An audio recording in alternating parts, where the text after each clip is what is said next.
Vous vous êtes déjà demandé comment le McDonald's arrive à faire ses frites irrésistibles?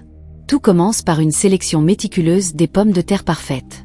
Ce ne sont pas n'importe quelles pommes de terre qui conviennent. Seules les pommes de terre Russe et Burbank, connues pour leurs qualités uniques, sont choisies. Ces pommes de terre ne sont pas sélectionnées uniquement pour leur goût, mais aussi pour leur capacité à maintenir leur qualité et texture même lorsqu'elles sont produites en grande quantité. Aux États-Unis, la plupart des fournisseurs de pommes de terre de McDonald's sont situés dans des régions au climat idéal pour la culture de ces pommes de terre. Des machines robustes et de dernière génération déterrent les pommes de terre du sol, et avec des outils avancés, les nettoient en enlevant toute la saleté. Ce processus se poursuit jusqu'à ce que toutes les pommes de terre soient récoltées. Les pommes de terre récoltées sont stockées dans des salles spéciales, prêtes à être utilisées lorsque nécessaire, garantissant que le traitement ne s'arrête jamais. La quantité de pommes de terre stockées est impressionnante, et l'utilisation efficace signifie qu'aucune pomme de terre n'est gaspillée.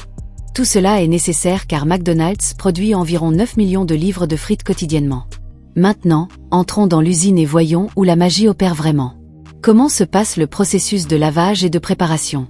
En entrant dans l'usine, la première étape est la station de lavage des pommes de terre. Les pommes de terre sont plongées dans des conteneurs de nettoyage remplis d'eau, où des courroies vibrantes et un flux d'eau rapide enlèvent toute la saleté restante. Après un lavage complet, un élévateur à portions retire les pommes de terre de l'eau et les transfère sur une autre courroie, qui les emmène vers les machines à éplucher. Le processus d'épluchage est incroyablement délicat, garantissant que seule la peau est enlevée, sans gaspiller la chair de la pomme de terre.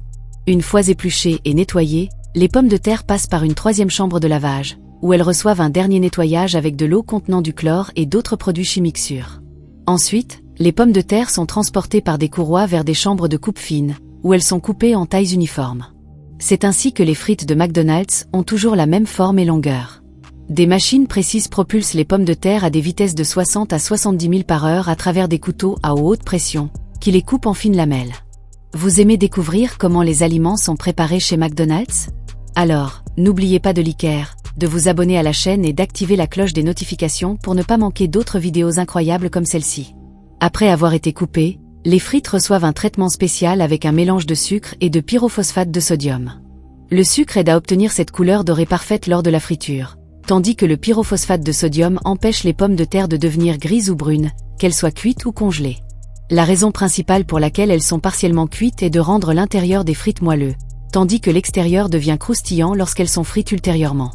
Les pommes de terre sont ensuite transportées vers la zone de friture, où elles sont frites à 50% pour garantir que la qualité, le goût et la fraîcheur soient maintenus. Ce processus enlève également une partie de l'eau et de l'amidon des pommes de terre, créant une légère croûte. L'huile utilisée pour la friture est un mélange d'huile de canola, de maïs, de soja et de soja hydrogéné, une option plus saine car elle ne contient pas de graisse trans ni de cholestérol. Après avoir été partiellement frites, les pommes de terre sont retirées avec un élévateur et laissées sécher à l'air pendant environ 5 à 10 minutes, permettant à l'huile excédentaire de s'égoutter et laissant les frites croustillantes, prêtes à être emballées. Les frites mi-cuites sont rapidement congelées dans un tunnel de congélation spécial pour préserver leur saveur et leur texture. La congélation rapide est cruciale pour garantir que toutes les frites maintiennent le même aspect et peuvent être stockées sans se détériorer, car les pommes de terre peuvent se dégrader rapidement une fois épluchées ou cuites. Une fois congelées, les frites sont placées dans des camions réfrigérés ou des zones de stockage, prêtes à être expédiées au restaurant. Cette étape garantit que les frites maintiennent la même qualité et fraîcheur lorsqu'elles arrivent dans les restaurants, où elles seront à nouveau frites pour atteindre la perfection dorée. Ce ne sont pas seulement les pommes de terre qui reçoivent ce traitement technologique. McDonald's utilise également des technologies avancées pour préparer d'autres ingrédients, comme les oignons et les pommes. Des machines spécialisées épluchent et coupent les oignons avec précision, éliminant la nécessité d'un travail manuel difficile et garantissant que chaque oignon soit parfaitement propre. Ces machines sont tellement efficaces qu'elles peuvent préparer de grandes quantités d'ingrédients en peu de temps, en maintenant la qualité et la consistance. Par exemple, des machines de dernière génération sont utilisées pour transformer des tonnes de pommes en purée douce et lisse, utilisées dans diverses recettes délicieuses. De la récolte à l'emballage final, chaque étape du processus est soigneusement conçue pour garantir la qualité et le goût que nous connaissons et aimons. Il est impressionnant de voir comment la technologie avancée s'intègre à chaque étape, garantissant que les produits de McDonald's soient toujours frais, délicieux et prêts à servir. Vous avez aimé découvrir comment les aliments sont préparés chez McDonald's? Alors, n'oubliez pas de liker, de vous abonner à la chaîne et d'activer la cloche des notifications pour ne pas manquer d'autres vidéos incroyables comme celle-ci.